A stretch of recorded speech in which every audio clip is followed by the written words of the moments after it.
जिस क्षण का इंतजार था, ऐसे संगठन और सरकार में उत्तर प्रदेश की धरती पर जिनका एक लंबा ऐतिहासिक अनुभव, ऐसे लखनऊ के लोकप्रिय सांसद, देश के यशस्वी रक्षा मंत्री माननीय राजनाथ जी से निवेदन करता हूं कि हम सभी अवध क्षेत्र के बूथ अध्यक्षों का मार्गदर्शन करें। जोरदार तालियों के साथ में स्वागत। बोलिए भारत माता की, भारत माता की।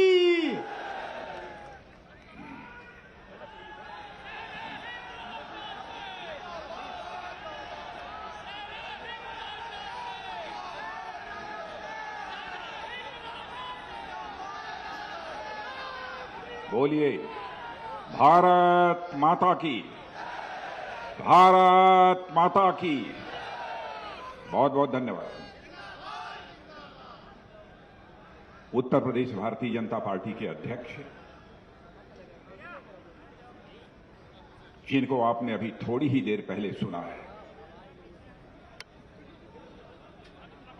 और जिन्होंने उत्तर प्रदेश में भारतीय जनता पार्टी को एक ऊंचाई देने का काम किया है, ऐसे भाजपा के प्रदेश अध्यक्ष श्री स्वतंत्र देव सिंह जी, प्रदेश के उप मुख्यमंत्री और शिक्षा के क्षेत्र में जिन्होंने एक क्रांति लाने का काम किया है, ऐसे डॉक्टर दिनेश जी शर्मा, पार्टी के उपाध्यक्ष श्रीमती रेखा वर्मा जी, प्रदेश के संगठन मंत्री, जिन्होंने एक संगठन का मजबूत ढांचा, प्रभावी ढांचा, क्रियाशील ढांचा इस उत्तर प्रदेश में खड़ा किया है, ऐसे श्री सुनील जी बंसल और केंद्रीय राज्य मंत्री श्री कौशल किशोर जी, श्री अजय जी मिश्र और उत्तर प्रदेश सरकार के मंत्री श्री रमापत जी शास्त्री, श्री ब्रजेश जी पाठक, श्री मुकुट बिहारी जी वर्मा, डॉक्टर महेंद्र सिंह, श्रीमती स्वाति सिंह और श्री पलटू राम जी, हमारे लोकप्रिय सांसद, यहां के सांसद श्री राजेश जी वर्मा, श्री जयप्रकाश जी रावत, श्री अशोक जी रावत, स्वामी साक्षी जी महाराज, श्री लल्लू सिंह जी अयोध्या के सांसद और श्री अक्षयवर लाल जी गौड़, श्री कीर्तिवर्धन सिंह जी और श्री अशोक जी वाजपेयी और इस मंच का संचालन कर रहे प्रदेश के महामंत्री श्री अमरपाल जी मौर्य और क्षेत्रीय अध्यक्ष श्री शेष नारायण जी मिश्र और इस मैदान में मौजूद मेरे सभी कार्यकर्ता बहनों एवं भाइयों, जो मैं दृश्य आज अपनी आंखों के सामने देख रहा हूं, मुझे इसकी कल्पना तक नहीं थी।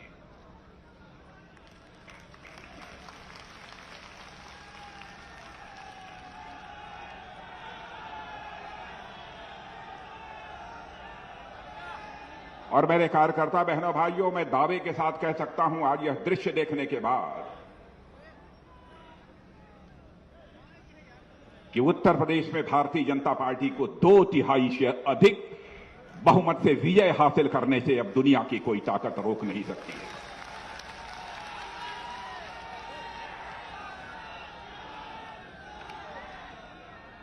और आज इस अवध क्षेत्र का बूथ कार्यकर्ताओं का सम्मेलन जिस सीतापुर की धरती पर हो रहा है, उस सीतापुर का एक बहुत ही पुराना और बहुत ही गौरवशाली इतिहास है।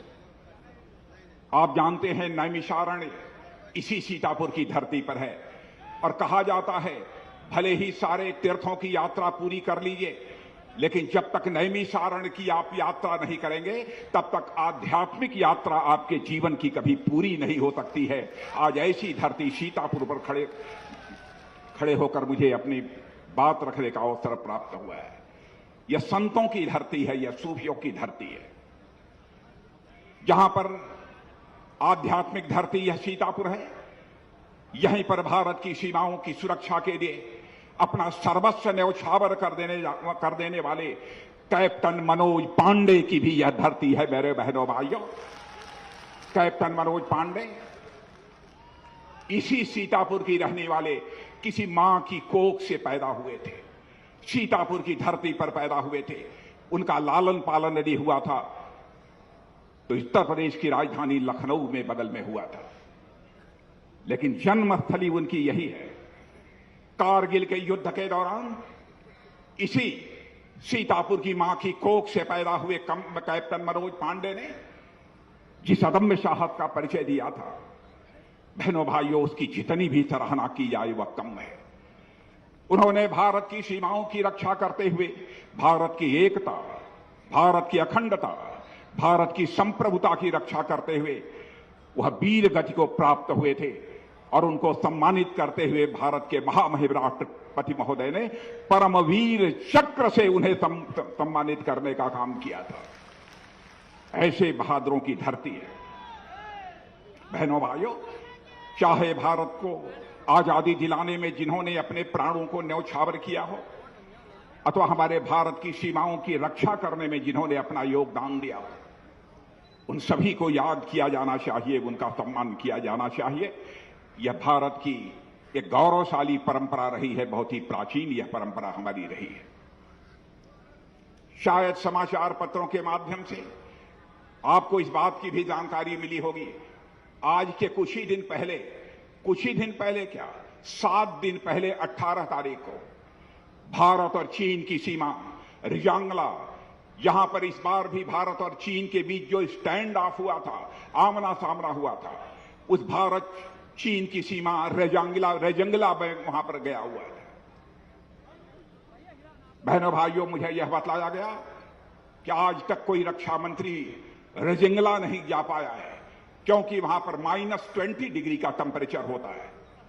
मैंने कहा कि यदि हमारे बहादुर जवान यदि रेजंगला में -20 डिग्री के टेम्परेचर में खड़े होकर भारत की सीमाओं की रक्षा कर रहे हैं, चाहे जो कुछ भी हो जाए, हमारा जो होना होगा, लेकिन जिन लोगों ने उस धरती पर हमारे भारत की सीमाओं की रक्षा करते हुए अपना बलिदान दिया है, उनको श्रद्धांजलि अर्पित करने के लिए मैं रेजंगला जाऊंगा, और मैं रेजंगला भी गया था।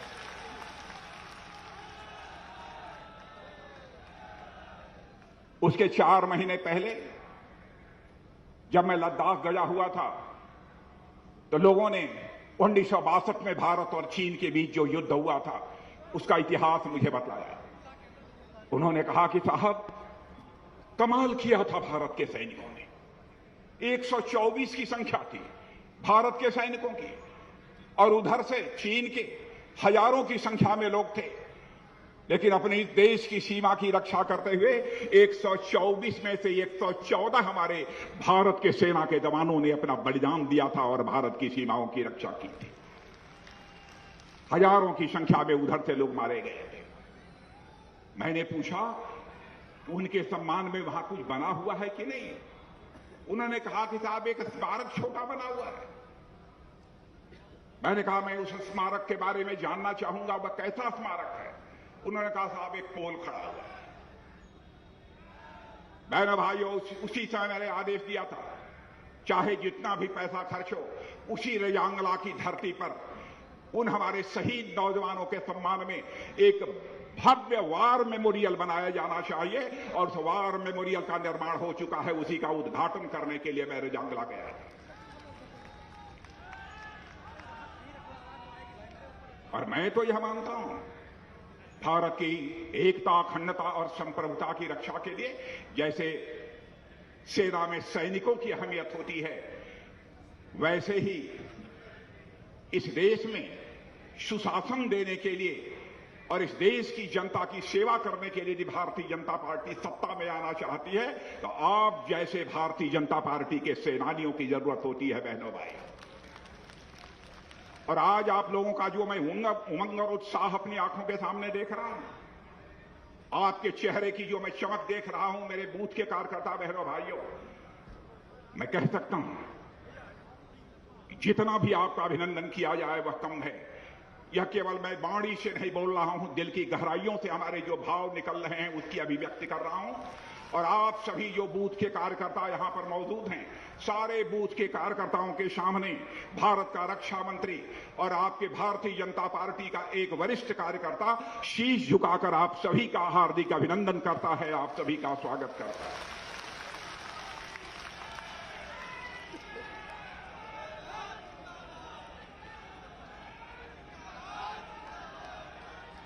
बहनों भाइयों, आप हमारी पार्टी की जान हैं। कल मेरे मन में एक इच्छा पैदा हुई कि मैं अवध क्षेत्र के अपने बूथ के कार्यकर्ताओं से मिलने जा रहा हूं, उनके साथ मैं संवाद करूंगा। तो मैं जरा कुछ कार्यकर्ताओं से, हर जिले के 1-2 कार्यकर्ताओं से जरा मैं बात करूं। मैंने उनका नंबर मंगवाया और बहनों भाइयों, कुछ कार्यकर्ताओं से मैंने बात की। हमारे पास वो सूची है। मैं लखनऊ जिला के रायबरेली में प्राथमिक विद्यालय C1 के बूथ अध्यक्ष राम सेवक सिंह से बात किया। राम सेवक सिंह हैं? कहां हैं? खड़े हो जाइए राम सेवक सिंह।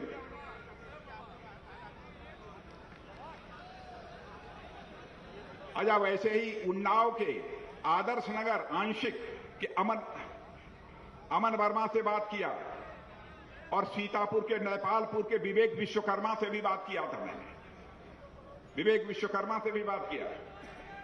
ऐसे ही पूर्वी लखेड़ा 1 से रोहित सिंह लखीमपुर से और अभिषेक पंत हरदोई से और अयोध्या जिले से बैजनाथ प्रसाद जायसवाल और अयोध्या महानगर से सत्य प्रकाश निषाद और अंबेडकर नगर से श्री नरेंद्र कुमार और रंजीत कुमार बाराबंकी से, वैसे ही श्री चंद्र प्रकाश मौर्य बलरामपुर से और श्री घनश्याम कश्यप बहराइच से और गोंडा से, रनियापुर से विशाल तिवारी और श्रावस्ती से श्री अमरीश यादव।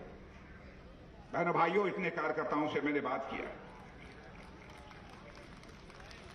और मुझे बहुत सुखद अनुभूति हुई और मैं बतलाना चाहता हूं जो हमारी बातचीत हुई। पहले तो मैंने उनके परिवार का हालचाल पूछा, आप कैसे हो, परिवार की क्या हालत है। और मैंने कहा कि कल मैं आ रहा हूं सीतापुर में अवध क्षेत्र के बूथ के कार्यकर्ताओं के सम्मेलन में भाग लेने के लिए। कहां साहब, मुझे मालूम है, हम लोग तैयार हैं, हम लोग कल जा रहे हैं। मैंने कहा क्षेत्र का माहौल क्या है? अरे कहे साहब बहुत अच्छा है। मैंने कहा पन्ना प्रमुख बन गए? कहा साहब हमारे यहां तो हर बूथ पर सब पन्ना प्रमुख बनकर तैयार हो गए, हर भारतीय जनता पार्टी के बूथ के कार्यकर्ता ने।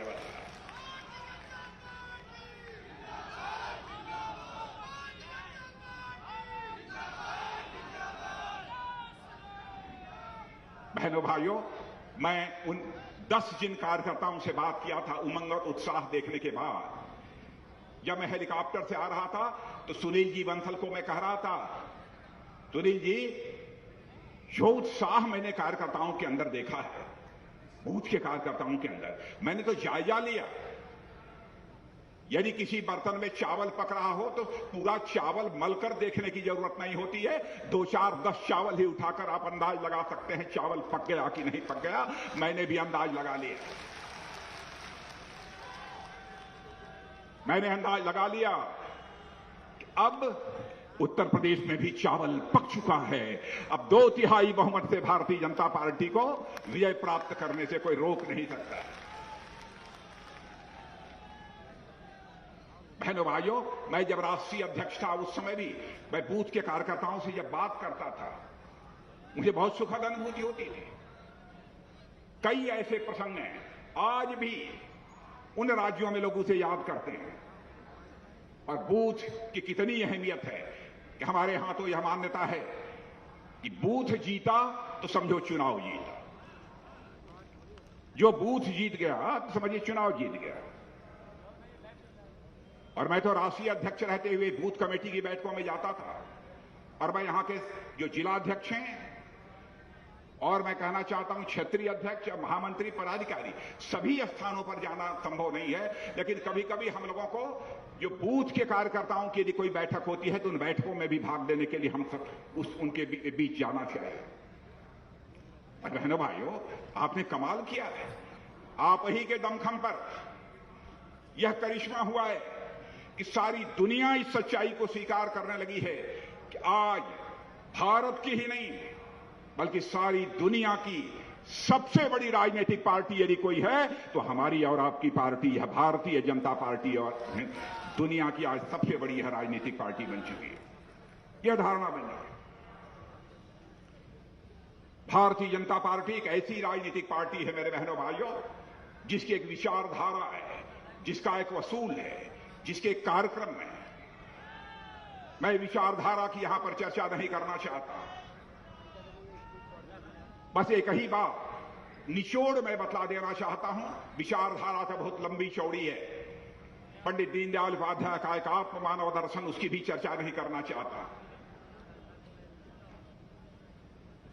लेकिन निचोड़ है भारतीय जनता पार्टी यदि सरकार बनाना चाहती है तो केवल सत्ता का सुख भोगने के लिए सरकार नहीं बनाना चाहती है, बल्कि भारतीय जनता पार्टी सरकार बनाना चाहती है तो देश बनाने के लिए भारतीय जनता पार्टी सरकार बनाना चाहती है। यह है हम भारतीय जनता पार्टी की सोच।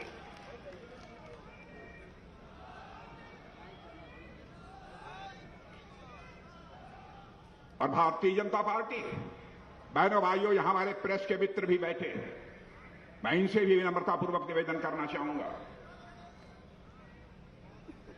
2-2 बार मैं पार्टी का राष्ट्रीय अध्यक्ष रह चुका हूं, बराबर 2-2 बार, और एक बार तो इस बार भी जब 2019 में चुनाव हुआ था, भारतीय जनता पार्टी का जो संकल्प पत्र बना था उसके लिए जो कमेटी बनाई गई थी उसका भी चेयरमैन मैं ही था। मोदी जी ने कहा, राजनाथ जी आप इसको संभालिए,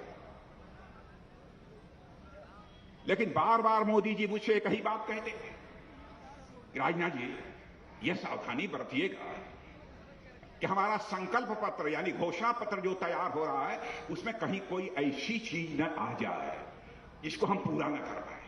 मैंने कहा चिंता मत करिएगा, उसके पहले भी बना चुका। बहनों भाइयों, क्या कोई नेता किसी पार्टी में चिंता करता है? लोग कहते हैं घोषणा पत्र में जो भी डालना हो डाल दो, जनता की आंखों में धूल झोंक कर सत्ता हासिल कर लो। बहनों भाइयों, लेकिन ऐसी सत्ता हम भारतीय जनता पार्टी के लोग चिमटी से भी नहीं छूना चाहेंगे। बहनों भाइयों, ऐसी सत्ता हम चिमटी से भी नहीं छूना चाहेंगे।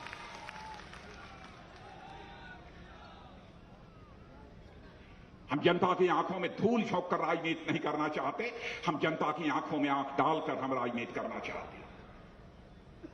ऐसे लोग हैं,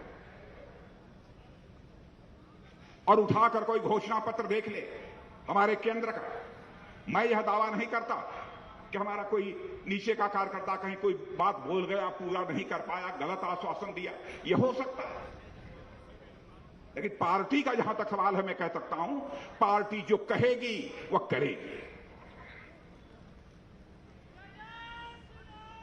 आजाद भारत के इतिहास में आपने देखा होगा कि बहनों भाइयों, नेताओं ने जनता से बहुत सारे आश्वासन दिए हैं, बहुत सारे वादे किए हैं, आंशिक रूप से भी अपने वादों को पूरा कर दिया होता तो शायद आज के 25-30 साल पहले ही हमारा भारत ये दुनिया का सबसे ताकतवर देश बन गया होता।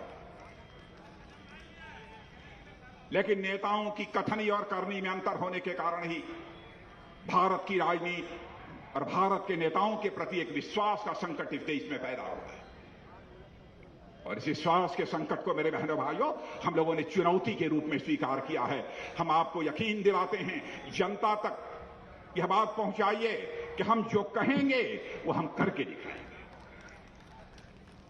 याद दिलाना चाहता हूं, भारतीय जनसंघ हमारी पहले की पार्टी 1951 में 1951 में हम लोगों ने कहा था हमारी पार्टी को यदि कभी सरकार बनाने का अवसर मिला तो जम्मू कश्मीर में जो धारा 370 लागू है, जिसके तहत जम्मू कश्मीर को एक स्पेशल स्टेटस मिला हुआ है, हम सरकार बनने के साथ चुटकी बजाकर धारा 370 समाप्त करेंगे बहनों भाइयों, और जम्मू कश्मीर का वही दर्जा होगा जो हिंदुस्तान के अन्य राज्यों का। यह करके हमने दिखा दिया। ऐसे बहुत सारी चीजें जिनके बारे में हमने जो कहा था वह करके हमने दिखा दिया। और मैं कहना चाहूंगा, आज हमारे संकल्प पत्र को भी उठाकर देख लीजिएगा, जो कहा है सब करेंगे। आप लोगों ने 2014 में भी मोदी जी की सरकार बनाई, और 2019 में भी उससे भी अधिक सीटों पर विजय दिलाकर जो है मोदी जी की सरकार बनाई। दुनिया के दूसरे देशों में यदि आपके परिवार का या आपके गांव का, पड़ोस का कोई यदि रहता होगा, आप उससे पूछिए अंतर्राष्ट्रीय जगत में भारत के प्रति विगत 6-7 वर्षों में किस प्रकार की धारणा बनी है। बहनों भाइयों, भारत की सम्मान, भारत की प्रतिष्ठा अंतर्राष्ट्रीय जगत में मोदी जी के नेतृत्व में तेजी के साथ बढ़ी है, इसे कोई अस्वीकार नहीं कर सकता है। भारत को दुनिया में कमजोर भारत नहीं मानती है, बल्कि भारत अब दुनिया का एक ताकतवर देश बन चुका है। किसी भी चुनौती का मुकाबला करने की कुवत भारत के अंदर है। हमारे प्रधानमंत्री मोदी जी जब कभी जाते हैं, अंतर्राष्ट्रीय मंचों से अपनी बात बोलते हैं, बहनों भाइयों, सारी दुनिया उसे बहुत ही गंभीरतापूर्वक सुनती है। और आप देखते होंगे उस पर तरह तरह के दुनिया के दूसरे देशों के भी राष्ट्राध्यक्षों के भी बयान आते हैं, उनकी प्रतिक्रियाएं आती हैं। इस तरीके से हमारे भारत की अंतर्राष्ट्रीय जगत में प्रतिष्ठा बढ़ी है। और हमने जो कहा है वह किया है। क्या कभी सोचा था कि इस देश में एक ऐसा भी प्रधानमंत्री आएगा, ऐसा भी कोई मां का लाल आएगा कि जो यह बड़े दृढ़ता के साथ कह सकेगा कि हम 2024 समाप्त होते होते हिंदुस्तान में एक भी परिवार ऐसा शेष नहीं बचने देंगे जिस परिवार को कच्चे मकान में रहने की नौबत हो, ऐसा हम एक भी परिवार नहीं रहने देंगे। आपके दावे के साथ कह सकता हूं, आपके जिले में भी बहुत सारे लोगों को पक्के मकान मिले होंगे। और मैं इस विश्वास के साथ कहकर जा रहा हूं कि 2024 तक इस हिंदुस्तान का एक भी परिवार शेष नहीं बचेगा जिस परिवार को अपना सिर ढकने के लिए पक्का छत न मुहैया हो जाए, ऐसा एक भी परिवार शेष नहीं बचेगा। बिजली की चर्चा हो रही थी, जब मैं मंच पर नहीं आया था उस समय पहले कोई बोल रहा, उसके बारे में आप अच्छी तरह जानते हैं। गैस चूल्हा, क्या किसी ने सोचा था कि गरीब परिवारों में भी माताएं बहनें गैस जलाकर जो है कभी खाना बनाएंगे? लेकिन सचमुच हमारे प्रधानमंत्री ने कहा था कि मैं प्रधानमंत्री के रूप में नहीं बल्कि मैं प्रधान सेवक के रूप में जनता की मैं सेवा करूंगा, और सेवक के रूप में इस जनता की सेवा कर रहे हैं। प्रधानमंत्री किसान सम्मान निधि 6-6 हजार रुपए हमारे किसान भाइयों के खाते में प्रतिवर्ष हर 4 महीने पर 2,000 रुपया खाते में पहुंच जाता है। क्या किसी ने कल्पना की थी कि ऐसा भी होगा? कोरोना के दौरान बड़ी संख्या में लोग जो शहरों में काम करते थे, बाजारों में काम करते थे, फैक्ट्रियां बंद हो गई, काम बंद हो गया, घरों को वापस लौटने लगे। अजीबोगरीब हालात थे। हमारे प्रधानमंत्री ने फैसला किया कि हम किसी को भारत में भूख से नहीं मरने देंगे, इसलिए मुफ्त गल्ला हर परिवार को मुहैया कराने का काम हमारे प्रधानमंत्री ने किया है। बहनों भाइयों, इससे बड़ी संवेदनशीलता और क्या हो सकती है? कई ऐसे कदम उठाए। विकास का जहां तक प्रश्न है, मैं उत्तर प्रदेश की ही बात लेना चाहता हूं, पूरे देश में नहीं ले जाना चाहता। उत्तर प्रदेश में पहले कितने मेडिकल कॉलेजेस थे? आज 37 या 40 जिलों में मेडिकल कॉलेज बन गए हैं अथवा इस समय निर्माणाधीन हैं। और आज आपको आश्वस्त करके जाना चाहता हूं, एक भी जिला इस उत्तर प्रदेश का शेष नहीं बचेगा। बहनों भाइयों, जहां पर कि एक मेडिकल कॉलेज बनकर न तैयार हो जाए, एक जिला भी शेष नहीं बचेगा। और जाकर गांव में हर परिवार को यह संदेश दे दीजिए, यदि आपके घर में नल के माध्यम से जल यदि नहीं पहुंचता है तो नल के माध्यम से आपके घर में जल मुहैया कराया जाएगा। और 2024 अथवा 2001 साल 1.5 साल और लग सकते हैं।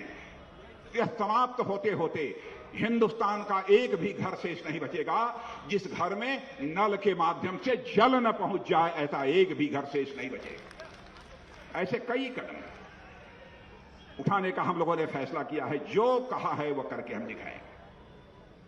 उत्तर प्रदेश में आपने 2012 से लेकर 2017 तक यहां समाजवादी पार्टी की सरकार देखी, और 2017 से यहां पर भारतीय जनता पार्टी की सरकार हमारे मुख्यमंत्री योगी आदित्यनाथ जी के नेतृत्व में देख रहे हैं। बहनों भाइयों, आंख बंद करके भी कोई तुलना करके यह कह सकता है कि इन दोनों सरकारों में बेहतर काम करने वाली यदि कोई सरकार है तो हमारी योगी आदित्यनाथ की सरकार, इस उत्तर प्रदेश की सरकार, भाजपा की सरकार।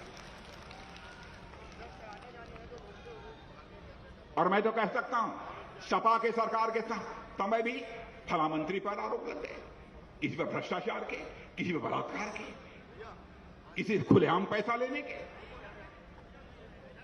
लेकिन मैं यहां ही नहीं, मैं दिल्ली की भी बात कर रहा हूं। 7.5 वर्षों से दिल्ली में हम लोग सरकार चला रहे हैं। हमारे श्रद्धेय अटल बिहारी वाजपेयी जी ने भी सरकार चलाई थी। बहनों भाई, कोई मां का लाल उंगली उठाकर कह दे किसी मंत्री के दामन पर कभी कोई भ्रष्टाचार की दाग लगी हुई हो, कोई तो उंगली उठा के कह दे।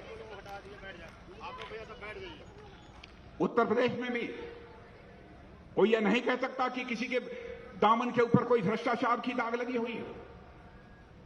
समाजवादी पार्टी के शासनकाल में किस तरीके से गुंडों का, माफियाओं का, बदमाशों का बोलबाला रहता था, वह जो चाहते थे वह करते थे। लेकिन बहनों भाइयों, आज गुंडे बदमाशों की क्या हालत है मुझे बतलाने की जरूरत नहीं है। मैं समझता हूं कि योगी का नाम सुनते ही सारे गुंडे बदमाशों के दिल की धड़कन बढ़ जाती है। ऐसे हालात इस उत्तर प्रदेश में पैदा हो गए।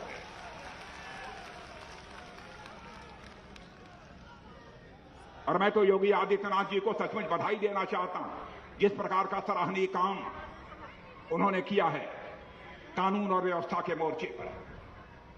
और इस सच्चाई को भी हमको समझना चाहिए कि हम किसी राज्य अथवा किसी देश का हम विकास करना चाहते हैं, जब तक वहां पर कानून और व्यवस्था की स्थिति चाक चौबंद नहीं होगी, तब तक उस राज्य अथवा उस देश का विकास किसी भी सूरत में नहीं हो सकता है।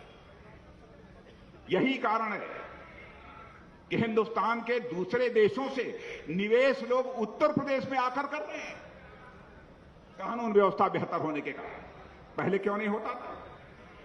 मुझे यह बताया गया है कि 4,75,00,000 का निवेश का प्रस्ताव उत्तर प्रदेश में आया है। माने यहां पर फैक्ट्रियां बनेंगी, तरह तरह के कल कारखाने बनेंगे, यह निवेश करेंगे लोग, बाहर के लोग यहां पर। और मैं रक्षा मंत्री होने के नाते एक चीज बतला देना चाहता हूं मेरे बहनों भाइयों, इसी उत्तर प्रदेश की धरती बगल में, इसी लखनऊ में ही मिसाइल जो बहुत दूर तक मार करती है, नीचे से ऊपर तक की मार करती है, ब्रह्मोस मिसाइल भी इसी उत्तर प्रदेश की धरती पर बनेगी बहनों भाइयों, इसी उत्तर प्रदेश की धरती।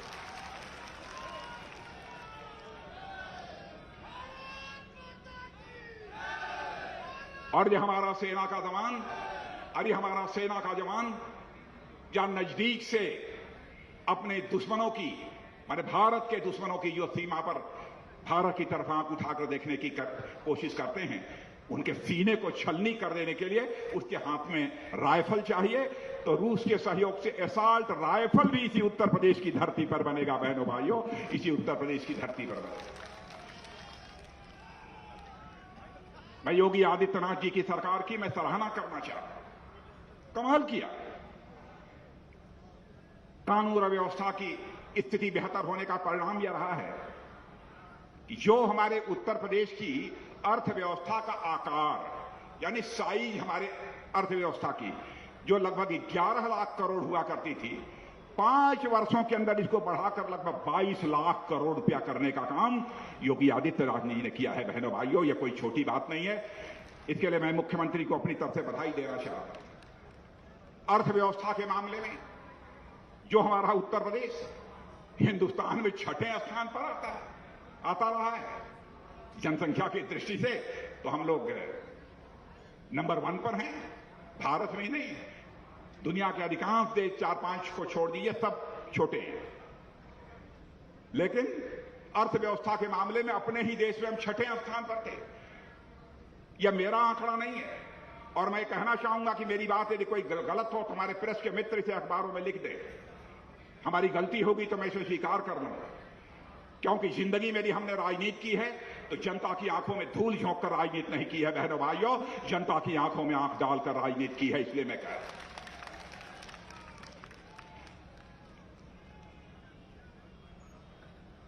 अर्थव्यवस्था जो पहले 6ठे स्थान पर थी अब दूसरे स्थान पर पहुंच गई भारत के अंदर।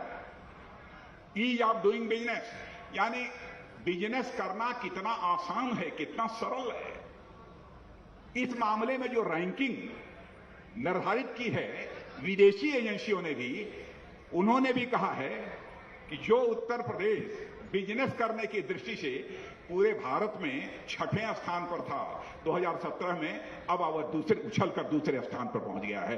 मैंने व्यापार करना अब यहां पर इतना सुविधाजनक हो गया है, इतना आसान हो गया। यह स्थिति है। डिफेंस कॉरिडोर, मैंने भाइयों, हम लोगों के लिए सचमुच एक गौरव का विषय है कि हमारे प्रधानमंत्री आदरणीय नरेंद्र मोदी जी ने उत्तर प्रदेश के लिए डिफेंस कॉरिडोर दिया है। दक्षिण भारत में तमिलनाडु के लिए दिया है, तो उत्तर भारत में उत्तर प्रदेश के लिए डिफेंस कॉरिडोर दिया है। सारे बड़े बड़े प्लेटफॉर्म्स, टैंक्स, हथियार इसी उत्तर प्रदेश की धरती पर तैयार होंगे। बहनों भाइयों, कमाल किया है यहां की सरकार ने। गन्ना किसानों का भुगतान किया है, इसके लिए भी मैं इस सरकार की सराहना करना चाहता हूं। और मुझे यह भी बताया गया है मिनिमम सपोर्ट प्राइस पर जो खरीद की है 78 लाख किसानों से बड़ी मात्रा में खरीद की है। बहनों भाइयों, भारतीय जनता पार्टी का जहां तक प्रश्न है, भारतीय जनता पार्टी सचमुच अन्नदाता मानती है अपने किसानों को। मैं भी गांव का रहने वाला हूं, मैं भी किसान का बेटा हूं, सामान्य परिवार की मां की कोख से पैदा हुआ हूं। किसानों के दर्द को मैं अच्छी तरह समझता हूं। बराबर किसानों की राजनीति से भी मैं जुड़ा रहा हूं। किसान को हम लोगों ने दूसरा भगवान माना है। और मैं याद दिलाना चाहता हूं, एक बार टिकैत साहब, जब मैं उत्तर प्रदेश का मुख्यमंत्री था, तो हमारे स्वर्गीय महेंद्र सिंह जी टिकैत, वो कुछ किसानों को लेकर, हजारों की संख्या में किसानों को लेकर लखनऊ में प्रवेश कर गए। अधिकारियों ने कहा, साहब हम उनको बीच रास्ते में हम रोक देंगे, हम मुख्यमंत्री आवास उनको नहीं पहुंचने देंगे। मैंने कहा कि नहीं, 1000, 2000, 10,000 जितने भी किसान हैं सबको मुख्यमंत्री आवास पर आने दो। मैं किसानों का अभिनंदन करूंगा, अपने हाथों से करूंगा, मैं उनको हार पाने। और बहनों भाइयों, लगभग 4-5 हजार की संख्या में किसान मुख्यमंत्री आवास के सामने आ गए। स्वयं मैंने कहा गेट खोल दो, और गेट खोलकर सीधे उनका अभिनंदन करने के लिए बहनों भाइयों मैं उनके बीच चला गया। यह है किसानों के प्रति भारतीय जनता पार्टी की संवेदनशीलता। 3 कानून संसद ने पास किए थे कृषि से संबंधित, लेकिन मैं सचमुच जिस तरीके से प्रधानमंत्री जी ने अपनी दरिया दिल और अपने बड़प्पन का और बड़े दिल का परिचय दिया, कहा कि यदि हमारे किसानों ने ठान ही लिया है, हम उनको नहीं समझा पाए, बहुत कोशिश किया, तो कम से कम हम यह ऐसे हालात नहीं पैदा होने देना चाहते कि हमको कोई किसानों पर गोली कभी चलाने की नौबत आ जाए। हमारा चाहे जो कुछ भी हो जाए, लेकिन हमारी सरकार कम से कम किसानों पर गोली नहीं चला सकती। बहनों भाइयों, किसानों का उत्पीड़न किसी भी सूरत में नहीं कर सकती। किसान के सामने बराबर हमारा सिर झुका हुआ है, हम सम्मान के नजरिए से उनको देखते हैं। देखिए कांग्रेस का इतिहास, अन्य राजनीतिक पार्टियों का इतिहास, मैं यहां सारा खुलासा नहीं करना चाहता हूं बंडल का। इनके हुकूमत में किसानों पर कितनी बार गोलियां चली हैं, उठाकर देख ले कोई पिछला इतिहास। मध्य प्रदेश ही नहीं, कई स्थानों पर गोलियां चली हैं बहनों भाई। सब तो सब इस उत्तर प्रदेश में राम भक्तों पर भी इसी समाजवादी पार्टी ने गोली चलाई है बहनों भाई।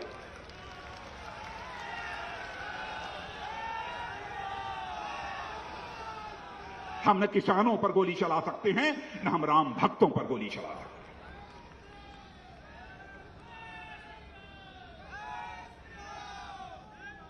हम भारत को जाति, पंथ और मजहब के आधार पर बांटकर भी सत्ता नहीं हासिल करना चाहते।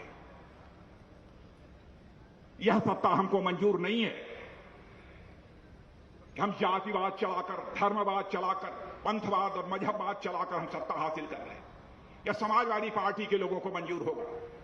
चुनाव आते ही उन्होंने कहां, पता नहीं कहां से, किस बोतल से जिन्ना का जिंद निकालकर बाहर कर दिया। क्या जरूरत थी इस चुनाव में जिन्ना को लाने की? लेकिन समाजवादी पार्टी के नेता ने जिन्ना को लाकर खड़ा कर दिया। हमारे भारत के विभाजन के लिए जो व्यक्ति जिम्मेदार है, उसको हमारे उत्तर प्रदेश की राजनीति में लाकर खड़ा करने की क्या जरूरत थी? मैं इस सवाल का जवाब चाहता हूं। और मैं तो अभिनंदन करना चाहता हूं अपने मुस्लिम भाइयों का भी। बहुत सारे हमारे मुस्लिम विद्वानों ने, मुस्लिम भाइयों ने भी यह कहा कि समाजवादी पार्टी ने जो जिन्ना का नाम लिया है, चुनाव में लाने की जो कोशिश की है, बहुत ही गलत किया है। जिन्ना जो है भारत के विभाजन के लिए जिम्मेदार है। मैं उनका अभिनंदन करना चाहता हूं।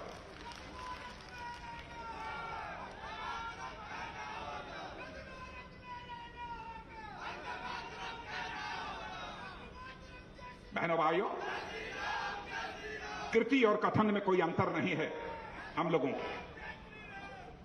काम करने की क्षमता, काम करने की कुशलता, काम करने की दिल की तड़पन जब तक सत्ता में बैठे हुए लोगों के दिलों में नहीं होगी, तब तक जनता की सेवा नहीं की जा सकती। अभी हमारे डॉक्टर दिनेश जी शर्मा चर्चा कर रहे थे कोविड के दौरान। जाकर देखिए दूसरे देशों में क्या हालत है। हाई टेक्नोलॉजी वाली जो कंट्रीज हैं, उच्च तकनीक के जो देश माने जाते हैं, धनवान देश माने जाते हैं, हाहाकार मचा हुआ था, तबाही मची हुई थी। लेकिन हमारे प्रधानमंत्री नरेंद्र भाई मोदी ने जिस तरीके से बहनों भाइयों संवेदनशीलता के साथ काम किया है, उसकी जितनी भी सराहना की जाए वह कम है। और कोविड को भी, इस संकट को भी हमारे प्रधानमंत्री ने अवसर में बदल दिया। बहनों भाइयों, कोविड को लेकर भी सारी दुनिया में भारत की चर्चा हो रही है कि कैसे इतनी बड़ी चुनौती का वहां के प्रधानमंत्री ने मुकाबला किया।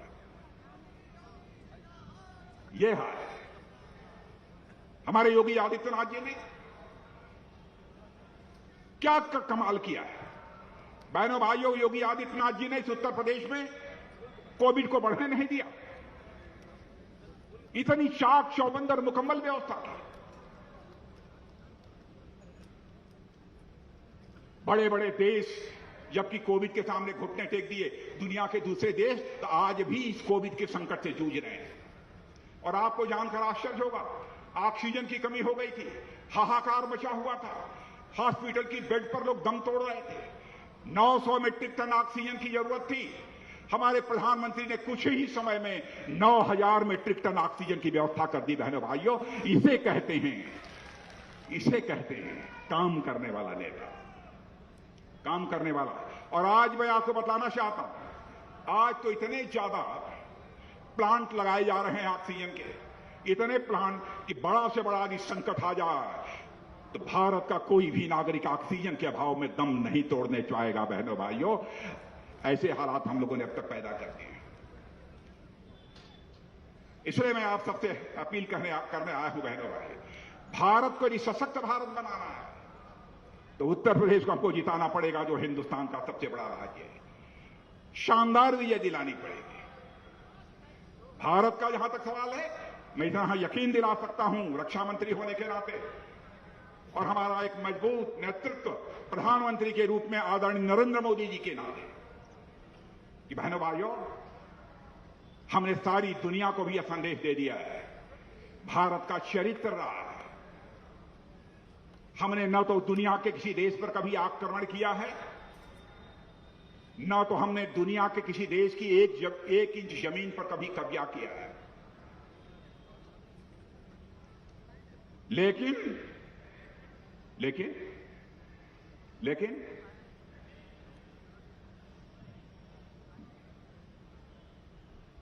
लेकिन यदि कोई हमें छेड़ेगा तो हम किसी भी सूरत में उसे छोड़ेंगे नहीं। यह भी हम लोगों का संकल्प है। एक हमारा पड़ोसी देश या पश्चिमी भाग में है, पड़ोसी देश, नाम नहीं लेना चाहता, आतंकवादी गतिविधियों को बढ़ावा दे रहा है कश्मीर में, बराबर कोशिश करता रहता है भारत को अस्थिर करने की, भारत को तोड़ने की। लेकिन हमारे सेना के, हमारे पुलिस के, हमारे पैरामिलिट्री फोर्सेस के जवान म्यूचुअल कोऑर्डिनेशन के आधार पर मुंहतोड़ जवाब उसका दे रहे हैं। आपने देखा होगा, ऐसे एक बड़ी वारदात जब आतंकवादियों ने कर दी तो हमारे प्रधानमंत्री ने फैसला कर लिया। उसके बाद क्या हुआ, उरी और पुलवामा की घटना जानते होंगे बहने भाइयों। हमारे सेना के जवानों ने धरती पर चलकर भी, हवा से भी चलकर भी जाकर यह संदेश दे दिया कि हम यह ताकत रखते हैं तो जरूरत पड़ने पर केवल भारत की धरती पर ही मुंहतोड़ जवाब हम नहीं देंगे, जरूरत पड़ी तो तुम्हारे देश की धरती पर भी आकर हम मुंहतोड़ जवाब दे सकते हैं। यह भारत के अंदर कुवत है, यह भारत की हैसियत है। यह करके हम लोगों ने दिखा दिया। इसलिए बहनों भाइयों, मैंने तो मोदी जी को, मैंने कहा है योगी जी को, योगी जी एक तेज तर्रार बैट्समैन की तरह, क्रिकेट का जो खिलाड़ी है उस तेज तर्रार खिलाड़ी की तरह बैटिंग कर रहे हैं, बैटिंग करते जाइए। और आपने देखा होगा कि मोदी जी कंधे पर हाथ रखे थे योगी जी को, वह ट्वीट गया तो लोगों ने कहा क्या कह रहे थे कान में, कुछ कह नहीं रहे थे, कह रहे थे योगी जी धड़ाधड़ बल्लेबाजी करते जाओ, बल्लेबाजी करते जाओ, बल्लेबाजी करते जाओ और भारतीय जनता पार्टी को शानदार विजय होकर रही। तो बहनों भाइयों, हम ये मान लें विजय तय, 2/3 बहुमत से अधिक आएगा। तो एक बार हाथ उठाइए, एक बार खड़े हो जाइए। अब मैं मीडिया के मित्रों को कहूंगा, देखिए इनको, अब बोलिए एक बार, भारत माता की, भारत माता की, भारत माता की। बहुत बहुत धन्यवाद। बहुत बहुत धन्यवाद माननीय रक्षा मंत्री जी। मैं इस कार्यक्रम के समापन के लिए अवध क्षेत्र के क्षेत्रीय अध्यक्ष जी से निवेदन करता हूं, सभी का आभार व्यक्त करके इस कार्यक्रम में सभी आए हुए बूथ अध्यक्षों का धन्यवाद ज्ञापित करें, सभी मंचस्थ अतिथियों का धन्यवाद ज्ञापित करें माननीय अध्यक्ष जी।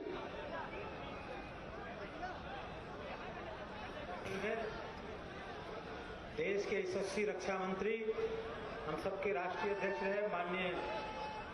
Subscribe to our channel by clicking the subscribe button. Click the bell button and enjoy the latest uploads from our channel.